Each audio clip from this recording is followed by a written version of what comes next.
Soo dhawaada asxaabta, maanta waxaan baranaynaa waxa loo yaqaano calaamadaha taraafikada ama calaamadaha lagu barto gaadiidka ama wadooyinka ku yaala.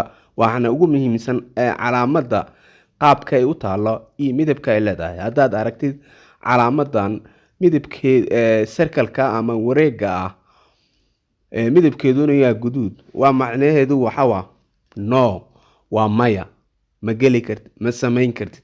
Marka aan bilowno, luqad walba aad ku baratid waxaa fiican inaad ku baratid luqadaada hooyo si ay kuu fududaato. Luqad kasta ama carabi ha noqoto ama German ha noqoto ama English ama Sweden. Aan bilowno. Calaamada koowaad waa no entry, ma geli kartid, waa ma geli kartid.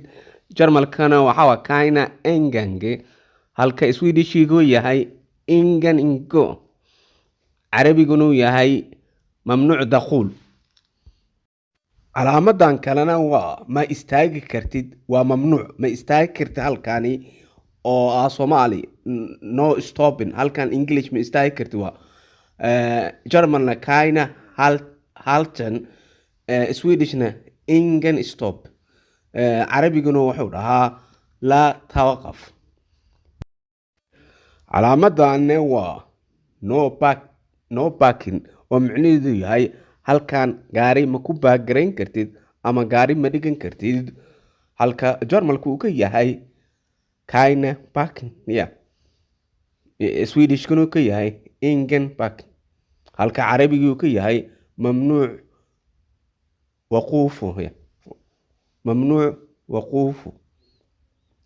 Sidaasi waa. Marka hore waxaa fiirinaya qaabka uu yahay, midabka uu leeyahay, shape-ka iyo waxa gudaha ugu jiro. Hadda waxaan baranay calaamadan koobaabinta ama wareegga ama owga midabkiisu yahay guduud.